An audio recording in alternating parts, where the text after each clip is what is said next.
Siendo el primero del día, es un poquito más complicado. Tengo que despertarles porque estas horas no son las más apropiadas para estar aquí en una sala. Podríamos estar mejor en la piscina tomando el sol y refrescándonos, pero bueno, voy a hacer lo posible.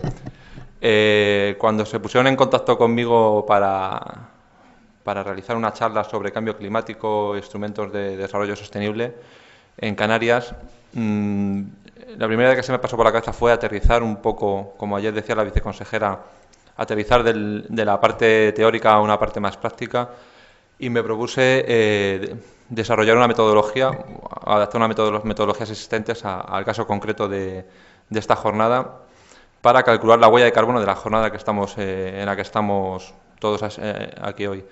La idea sería obtener los datos de emisiones de carbono asociadas al evento, poder transmitírsela primero a la viceconsejería para que puedan utilizarlos en sus memorias, en sus informes, puedan publicarlo o puedan tomarlo como punto de partida para efectuar acciones de reducción de CO2 en futuros eventos que se organicen, y a cada uno de los asistentes porque, bueno, quizá a nivel personal no estemos todavía muy habituados a demandar ese tipo de información, pero a nivel corporativo ya se empieza a pedir a los empleados que consigan todos los datos posibles sobre emisiones de carbono para luego incorporarlo en las memorias de sostenibilidad de las empresas.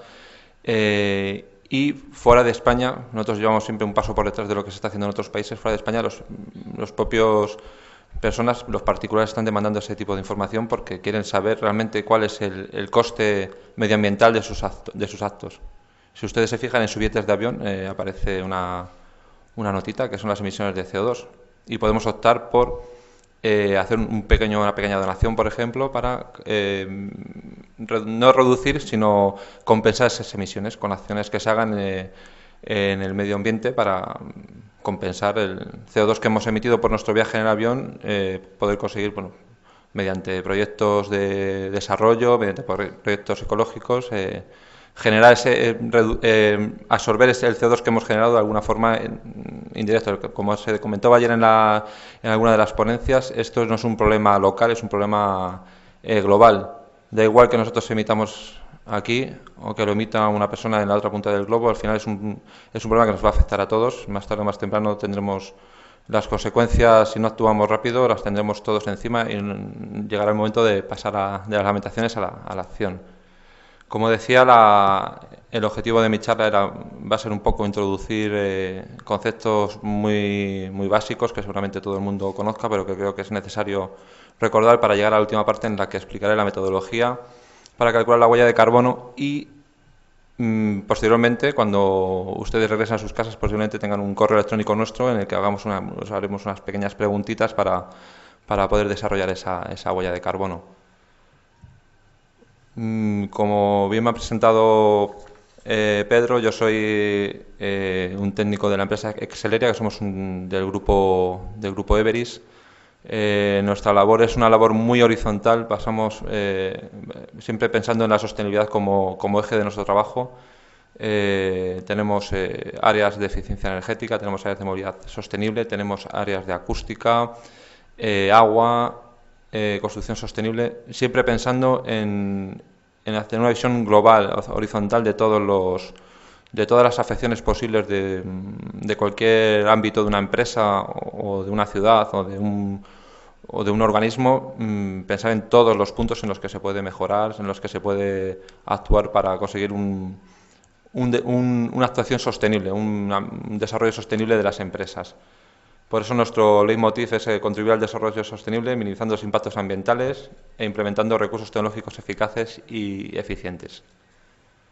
Hecha la presentación de la empresa, voy a pasar a lo que realmente nos interesa, que es la charla en sí misma.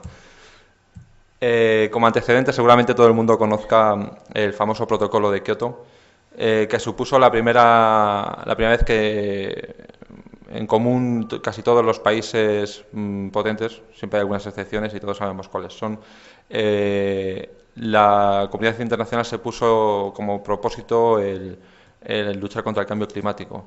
Se llevan muchos años, desde los años 60 se lleva hablando de cambio climático, se lleva hablando del efecto de los gases de efecto invernadero, del perjuicio que podría suponer en la sociedad, y se tomó una determinación que viene reflejada. Bueno, esta gráfica es del año 2010, refleja la evolución de las emisiones de España, tomando como año base el año 1990. España se comprometió a una reducción del 15% de las emisiones. Vemos que la evolución a partir del año 2005-2006 tiene una tendencia clara a la baja. Se podría discutir mucho, ¿no?, el por qué esta tendencia a la baja. Concienciación de las empresas, planes gubernamentales de apoyo a las energías renovables. La crisis económica también tiene gran parte de culpa de esta bajada de emisiones, porque ha descendido mucho la actividad industrial. Pero bueno, la idea, el concepto que quiero transmitirles es que el protocolo de Kioto supuso el primer paso de todo el mundo en una dirección que era la de luchar contra el cambio climático. Esta lucha implica no solo los gases, el CO2, que es el que más habitualmente tenemos encima de la mesa, sino que incluye la reducción de otros gases como son el metano o el dióxido de carbono, o especialmente los hidrofluorocarburos, que suponen un impacto en la capa en la atmósfera tremendo. Hay corrientes negacionistas que intentan tirar por tierra todos los estudios, todos los avances que se han hecho para intentar demostrar que el cambio climático es una realidad. Me gustaría que, si tienen curiosidad, navegasen por la red y viesen las diferentes tendencias que hay sobre el cambio climático. Las tendencias a favor, tendencias en contra, y creo que se hagan ustedes su propia idea. Yo no vengo aquí a contar una verdad absoluta que quiero que la gente se crea, sino creo que se hagan una idea por sí mismos de cuáles son los pros y los contras de esta filosofía del cambio climático, y se sorprenderán de las barbaridades que se cuentan por ahí en contra de esta realidad. El negacionismo es una lacra para toda la gente que estamos trabajando en pos de la sostenibilidad, del medio ambiente, del cambio climático, ¿no? Como hemos dicho, la lucha contra el cambio climático empieza por la medición, ¿no? Como veíamos en la gráfica de la evolución de las emisiones en España, no podemos controlar, no podemos reducir algo que no conocemos. El primer paso es medir. Y en ese ámbito entra el concepto de huella de carbono. La huella de carbono se puede definir como las emisiones de gases de efecto invernadero que están asociadas a una actividad, a la actividad de una empresa, de un país, de una región, de un individuo, de un producto, de un servicio. Cualquier actividad que podamos imaginarnos tiene asociadas unas emisiones de gases de efecto invernadero. De esa manera surgen diferentes metodologías para calcular la huella de carbono en distintos niveles: a nivel nacional, a nivel corporativo, a nivel local, a nivel de un evento, a nivel de un hotel, que es lo que vamos a ver más adelante. Como ven, en la imagen inferior, aunque se ve un poquito borroso, son los diferentes estándares que existen actualmente para el cálculo de la huella de carbono.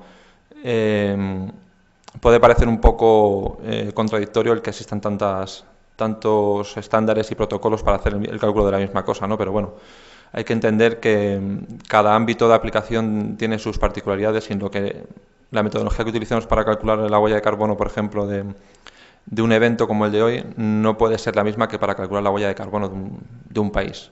Tenemos que buscar aproximaciones diferentes en cada uno de los casos.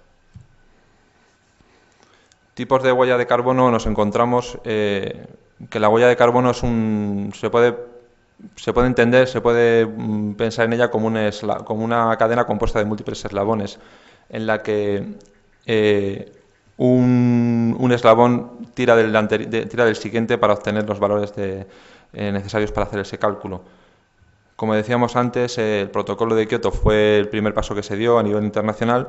La Unión Europea se comprometió a unas reducciones, y ese compromiso de la Unión Europea se arrastró a España. España también tiene un compromiso de reducciones que se miden gracias a través del Inventario Nacional de Emisiones de Gases de Efecto Invernadero. Ahora bien, España, para conocer las emisiones nacionales que tiene el inventario nacional, tiene que tirar del siguiente eslabón, que son las empresas. Existe una serie de empresas, por la tipología de sus actividades y por su tamaño, que están obligadas a remitir al gobierno las emisiones que tienen sus actividades. Luego surgió otro tipo de empresas que no estaban dedicadas no están incluidas dentro de esos sectores, por así decirlo, obligados, y decidieron voluntariamente entrar en esa dinámica de calcular las emisiones de gases de efecto invernadero y publicarlas, hacerlas públicas, darlas a conocer a todo el mundo. Es lo que llamamos la huella de carbono corporativa. Y este eslabón de la cadena, a su vez, tira de los siguientes eslabones, que son los proveedores que tienen esa empresa. Bien proveedores de viajes, como pueden ser los taxis, el renting de vehículos, las aerolíneas que utilizan sus empleados para hacer viajes de trabajo. Bien los proveedores de suministros, como puede ser material de oficina, como pueda ser material, por ejemplo, en un taller, pues material de repuesto, etcétera. Y proveedores de servicios, todos los servicios asociados a una empresa que proporciona a otra empresa. Como vemos, es una cadena. Europa tira de España, España tira de las empresas tiran de sus proveedores, así hasta el último punto, que somos nosotros. Nosotros somos el último eslabón de la cadena, pero realmente somos el más importante, ¿no? Porque somos los que tenemos en nuestras manos el poder de actuar. El motivo por el que las empresas decidieron voluntariamente acceder a comunicar, a calcular la huella de carbono de sus actividades, se puede encontrar primero en la necesidad de ser coherente con una filosofía, con una política de empresa ética con el medio ambiente, con un comportamiento ético con el medio ambiente. Es decir, si estamos abogando porque somos una empresa sostenible, eficiente, ecológica, verde, no podemos hacerlo si realmente no estamos calculando nuestro impacto sobre el entorno. Otro motivo es que cada vez más el público, el consumidor final, los usuarios de los servicios, estamos demandando empresas que realmente estén comprometidas y que realmente hagan las cosas como es debido en este aspecto. Cada vez más, por ejemplo, los turoperadores, cadenas hoteleras se encuentran con que es necesario comunicar este tipo de información porque los clientes quieren saberla. Pero quieren saberla simplemente por curiosidad, por poder escoger, por poder elegir. Tenemos otro ejemplo, que es el Real Decreto que se ha publicado recientemente sobre la certificación energética de edificios existentes, en el que una persona que quiera alquilar o vender su casa va a tener que adjuntar al contrato una etiqueta de eficiencia energética. Eso no se hace para apuntar con el dedo a aquellos que tengan unas viviendas poco eficientes o para demonizar o con intenciones comparativas. Bueno, sí, comparativas, sí. Esa es la intención realmente última. En las comparativas, sí. Que es que el comprador pueda elegir entre dos casas que tengan las mismas calidades, la misma ubicación, el mismo tamaño, el mismo precio. Coja la etiqueta, compare las dos viviendas y diga, bueno, esta es más eficiente. Eficiente significa un poco también ahorro de dinero, pero eficiente también significa que podemos estar más tranquilos, podemos tener la conciencia un poquito más tranquila si sabemos que nuestra vivienda es más eficiente que la otra opción que podríamos haber escogido. De esta manera, si todos escogemos las viviendas más eficientes, las personas que tengan viviendas ineficientes y que quieran venderlas tendrán que hacer algo para que sus viviendas pasen a ese siguiente escalón. Voy a hacer un poco de zoom sobre cada una de las huellas, cada uno de los inventarios que hemos visto antes. En este caso tenemos el Inventario Nacional de Emisiones, que se puede definir como la suma de las emisiones producidas en el país más la suma de las emisiones importadas, restándole las emisiones exportadas, las emisiones a búnker internacionales y la diferencia de stock. Debajo viene la explicación y es muy sencillo. Para calcular para hacer el inventario de emisiones nacional tenemos que agregar todas las emisiones que se producen por la actividad propia de la industria del país, por la actividad de las viviendas, por el transporte, por la ganadería, que es sorprendente, pero tiene unas emisiones de metano muy importantes y es un gas que tiene un efecto invernadero superior al del CO2. las emisiones en los vertederos, más tenemos que sumar las emisiones importadas, que son todas las compras de productos asociados a que puedan generar emisiones, como pueden ser aerosoles, extintores o los combustibles fósiles. A esto le tenemos que restar las emisiones que estamos exportando. De esa misma manera, si estamos vendiendo combustibles fósiles a otro país o si estamos vendiendo productos que tengan la posibilidad de producir emisiones, tendremos que restárselo. Las emisiones a búnkers internacionales, que es un concepto curioso. Imaginemos una aerolínea que viaja entre España y otro país, por ejemplo Francia. Las emisiones de ese trayecto, ¿a quién se las agregamos? ¿A España o a Francia? La mitad a cada uno, lo calculamos hasta la frontera, ¿cómo lo hacemos? Se ha solucionado creando un búnker internacional en el que todas esas emisiones se agregan a ese búnker internacional, de manera que un país no tenga que hacerse cargo de esas emisiones u otro país tenga que hacerse cargo de ellas, ¿no? Y la diferencia de stock, que al final es si hemos comprado petróleo para luego introducirlo en una refinería y producir combustibles, etcétera, todo aquel petróleo que no hayamos utilizado tendremos que restárselo al stock. Entonces, en las emisiones producidas, que son las fuentes del país, como hemos dicho, industria, viviendas, etcétera, ahí es donde entra el siguiente eslabón de la cadena, que serían las industrias, en este caso las que están obligadas por el protocolo de Kioto.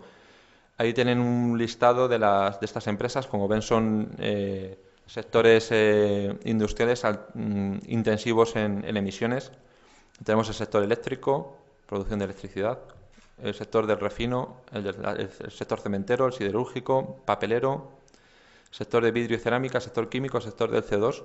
Este es curioso, ¿no? Porque es el sector que se encarga de la captación de CO2, tiene que comunicar, porque cualquier fuga en su actividad es una fuente muy importante de gases de efecto invernadero.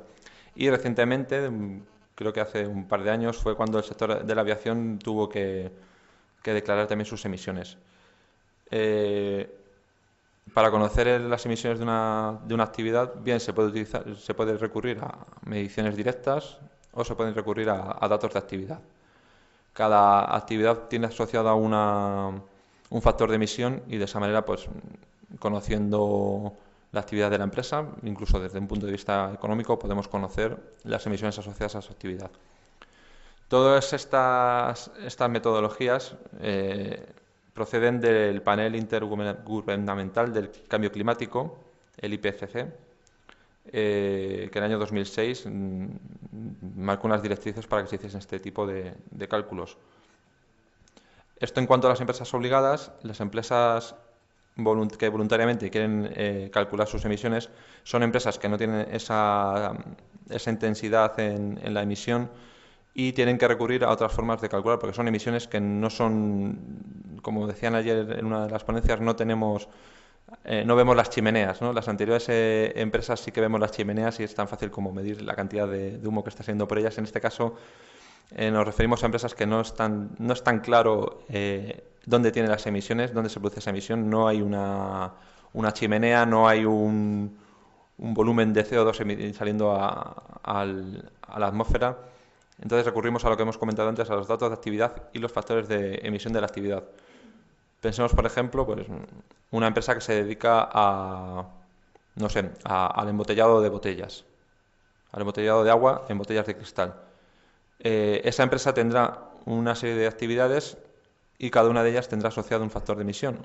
Actividades que consuman energía eléctrica, el factor de emisión vendrá en base a los kilovatios hora consumidos anualmente multiplicado por el factor de emisión de la generación de esa energía eléctrica. Hay un dato que es el que es común para todo el territorio nacional, que es el mix eléctrico nacional, que es una media de las emisiones producidas por las empresas productoras en España. Si bajamos a nivel de cada una de las empresas, podemos ver en la factura eléctrica que nos llega a casa todos los meses o bimensualmente, podemos ver por detrás cuál es el mix energético de esa empresa. Si la empresa productora de energía utiliza más energías renovables, tendrá un factor de emisión menor. Si utiliza derivados del petróleo como fuente principal para generar la electricidad, tendrá un factor de emisión mayor. Pues así con todas las actividades que realice la empresa. Esta metodología fue desarrollada por el Greenhouse Gas Protocol, el protocolo de gases de efecto invernadero, eh, y es en la que se basa la norma ISO 14064 para la huella de carbono corporativa. Cualquier empresa que quiera declarar sus emisiones puede elegir una u otra de las formas de hacerlo, por el Greenhouse Protocol o por la norma ISO, pero en cualquiera de los casos va a ser el mismo, van a tener el mismo resultado porque al final es una cuestión más de forma que de fondo el cómo se calculan las huellas, la huella de carbono corporativa. ¿Y qué es lo que dicen qué es lo que dicen las normas ISO y el GHG Protocol que tenemos que incluir en nuestro cálculo? Pues ahí lo tienen reflejado en ese gráfico. Tanto la norma como el protocolo hablan de tres alcances, tres niveles de emisiones. Nivel 1, que son las emisiones directas de nuestra empresa, es decir, las emisiones que se producen por las chimeneas de nuestras calderas, por la chimenea de nuestra fábrica, por la chimenea de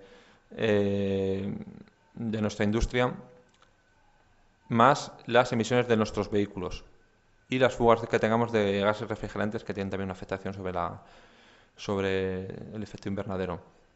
Nivel 2 son las emisiones indirectas. Estas emisiones son las derivadas del consumo de energía eléctrica. Como hemos comentado, nosotros consumimos la energía aquí y aquí no estamos emitiendo, pero se está emitiendo en el lugar de origen. Tenemos que remitirnos a quién hemos comprado la energía eléctrica, cómo ha producido esa empresa la energía eléctrica y de esa manera calcular las emisiones asociadas indirectamente a nuestro consumo energético. Y luego hay una gran mezcolanza, un gran paquete de emisiones que se llama el nivel 3, el alcance 3, en el que se incorporan todas las actividades que nuestra empresa no controla directamente. Es decir, son actividades que o bien subcontratamos, bien compramos o bien nos da otra empresa.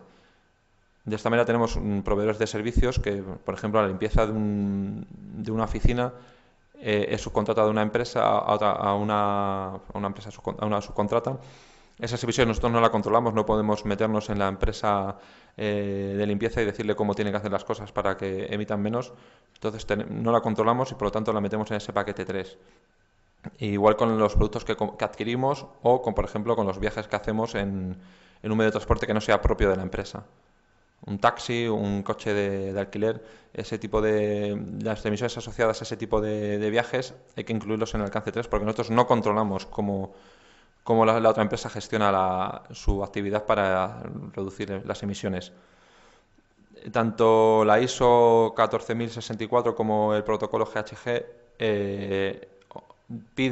obligan a las empresas que voluntariamente quieren hacer la declaración de su huella de carbono, obliga a declarar el alcance 1 y 2. El alcance 3 es voluntario y cada empresa decide qué introducir, qué no introducir en ese alcance 3.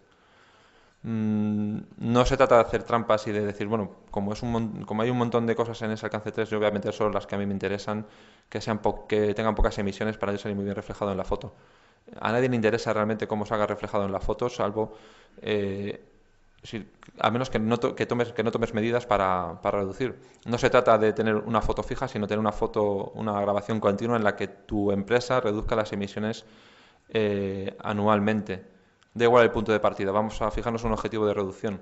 Entonces, intenta introducir en tu alcance 3 todas las emisiones que puedas, porque vas a tener muchos más puntos donde poder actuar. De esta manera llegamos a la huella de carbono de eventos. Comentábamos ayer durante la cena que recientemente muchas empresas están pidiendo a sus empleados y a sus proveedores que aporten todos los datos posibles, por lo que comentábamos. Cuanto más datos tengamos de emisiones en nuestra empresa, mejor podremos fijar el foco para la reducción.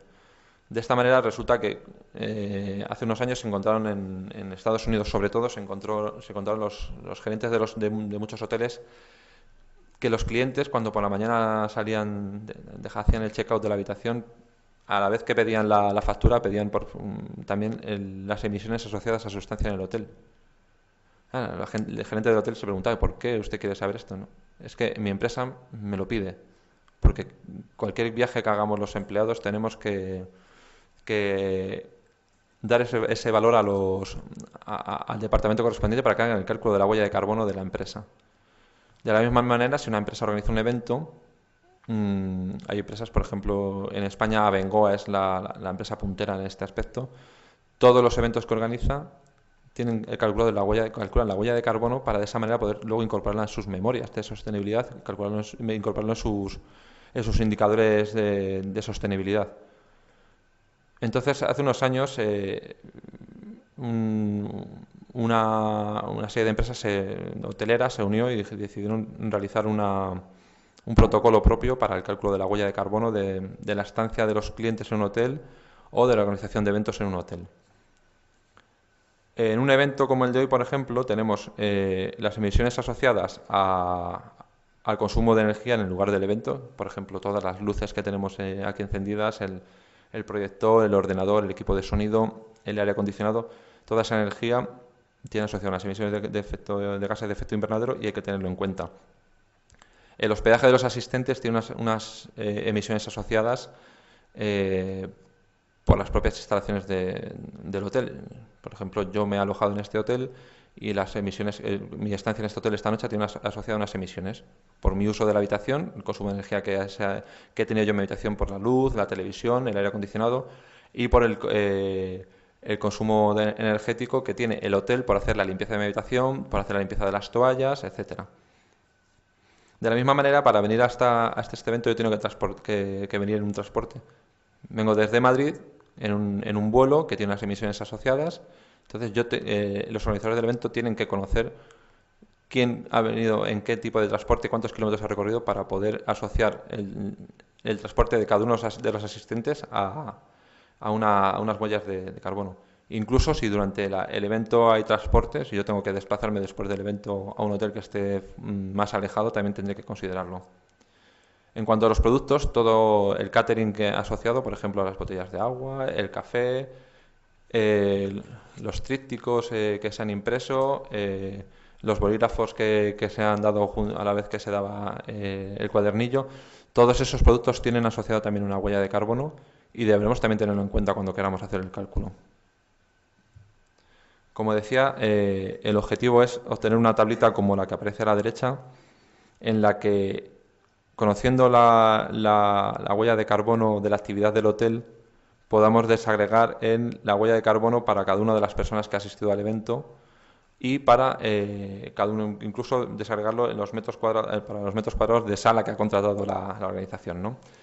Necesitaríamos conocer el número de habitaciones del hotel, los metros cuadrados disponibles para convenciones y los que se han utilizado propiamente en el evento de hoy. Necesitaremos también conocer el consumo de combustibles y electricidad del hotel. Si el hotel tiene flota de vehículos propia, tendremos que conocer el consumo anual de esa flota de vehículos. Por ejemplo, los autobuses que hacen el trayecto al aeropuerto, los autobuses que hacen el trayecto a la playa para la gente que está alojada.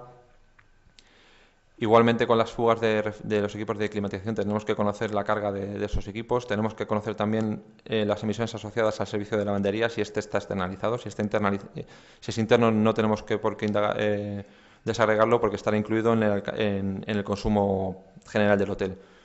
Como decía antes, esto es una iniciativa promovida por el Consejo, con el Consejo Mundial de Turismo y Viajes y bueno, cada vez se está extendiendo más y podemos encontrar muchas memorias de hoteles en las que se reflejan estos indicadores. Para conocer, por ejemplo, la huella de carbono de los viajes que hemos comentado, tenemos que conocer los kilómetros que hemos recorrido en cada uno de los tipos de las tipologías de transporte y utilizar los factores de emisión de esos transportes. Por ejemplo, vemos aquí un ejemplo sencillito que es el factor de emisión del transporte aéreo. Vemos que los vuelos nacionales tienen una emisión de 0,17 kilogramos de CO2 por kilómetro y pasajero, mientras que los vuelos transoceánicos tienen una emisión de 0,09 kilogramos de CO2 equivalente por kilómetro y pasajero. Esa diferencia se debe, evidentemente, a que el mayor consumo de combustible de un avión se produce en el despegue y en el aterrizaje. Por lo tanto, en un viaje transoceánico, esas emisiones se van diluyendo en la cantidad de kilómetros que recorre el avión. Lo mismo con el transporte ferroviario, y tenemos tablas para el transporte por carretera, para cada uno de los vehículos, si son diésel, si son de gasolina, si es autobús, un transporte modal comunitario, etcétera. Y para el cálculo de los productos recurrimos a la huella de carbono para productos, definida en la ISO 14067, que al final lo que hace es un análisis de ciclo de vida del producto y obtiene las emisiones desde la tumba, o sea, desde la cuna hasta la tumba, es decir, desde la extracción de las materias primas de ese producto, todo el transporte que tiene esas materias primas hasta la fábrica, los procesos productivos, el transporte hasta la puerta del cliente y qué hacemos con ello al final de la vida de ese producto. Todo eso se tiene en cuenta para poder asociar unas emisiones de CO2 a, por ejemplo, esta botella de agua. Deberemos conocerlo también para calcular la huella asociada a todas las botellas de agua que, por ejemplo, se han consumido durante la celebración del evento. Como ejemplo práctico, como comentaba, habíamos hablado de hacer la huella de carbono de este evento. Para ello tenemos que conocer datos del evento propiamente, qué tipo de evento es, cuánto ha durado, qué número de asistentes ha habido. Tenemos que conocer datos del hotel, tenemos que conocer datos de los viajes que ha hecho la gente para llegar al evento.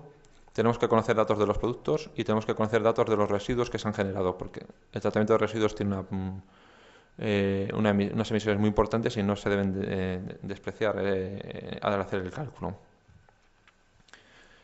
En este caso concreto del Hotel Gloria Palace, necesitaremos conocer el número y la superficie total de habitaciones, la superficie total de salas de reuniones y otras superficies anexas de zonas privativas del hotel. Números anuales datos anuales, tenemos que conocer el número de habitaciones noche que se ocupan al año, tenemos que conocer la energía consumida por el hotel, así como las energías renovables que se hayan producido on-site, ¿no? En el propio lugar, si hay placas solares en la cubierta, si hay algún aerogenerador, etcétera. Y datos complementarios como si la lavandería es externa o el número de vehículos propios y el tipo de refrigerantes que se utilizan en las instalaciones de aire acondicionado. Como les comentaba, para los viajes vamos a pasarles una encuesta en la que les haremos unas pequeñas preguntas, son 4 o 5 preguntas muy sencillitas, que es el lugar de procedencia y si conocen los kilómetros mejor, ¿no? Pero bueno, con que nos digan el lugar de procedencia nos valdría, y el medio de transporte utilizado para llegar al evento. Hemos creado una encuesta online que será la que se les envíe, que como ven, pues realmente son unas preguntas muy sencillas. Es qué tipo de transporte utilizado para llegar al evento, a pie, en bicicleta, coche, taxi, tren, barco, avión. Yo, por ejemplo, ayer para venir tuve que tomar el metro desde mi casa hasta una estación en Madrid. En Madrid ahí en esa estación coger el tren, luego coger el avión y luego coger un taxi. Tendré que definir cuántos kilómetros he hecho en cada uno de esos recorridos de manera aproximada, evidentemente, para conocer el impacto de la huella de carbono de mi viaje hasta el lugar del evento. Y luego, si por ejemplo el alojamiento hubiese estado fuera de este hotel, pues tendría que haber indicado cómo me he movido del hotel al evento. Datos prácticos que necesitamos conocer para calcular la huella de carbono de los productos asociados al evento. Qué tipo de productos han dado en el catering, cantidad, cuántas botellas de agua, cuántas pastas, qué cantidad de café se ha contratado, cuántos trípticos se han impreso, qué otro tipo de producto promocional se ha utilizado, se ha entregado, consumibles, por ejemplo, bolígrafos, grapas, tinta de tóner. Todos esos datos, cuantos más datos conozcamos, mejor podremos afinar en el cálculo de la huella de carbono. Y por lo mismo con el tipo de residuos. ¿Cuántos residuos han generado por nuestra actividad aquí ayer por la tarde y esta mañana aquí en el hotel? El objetivo final será calcular la huella de carbono total del evento, desagregarlo en los 3 alcances que exige la norma. Alcance 1, emisiones directas; alcance 2, emisiones indirectas; alcance 3, emisiones no asociadas a nuestra propia actividad. Y también darle a cada uno de los asistentes la huella de carbono particular de cada uno de ellos. Y bueno, yo creo que con esto y un bizcocho hemos terminado. Muy bien, muchas gracias. Eh, Muchas gracias al ponente, muy buena exposición. Viene ahora el turno de palabras para quien quiera hacer algún tipo de pregunta, algún tipo de consulta. Yo tengo una, así que no te vayas. ¿Algún tipo de consulta desde el público? Sí, yo tengo una porque no es fácil tener todos los días cerca de uno a un ingeniero industrial pero especializado en sostenibilidad. Eso es una... todo este tipo de avances va creando ese tipo de especialidades. Bien, somos los dueños del hotel, nos has enviado un protocolo que ha hecho tu empresa, rellenamos el protocolo y te lo devolvemos.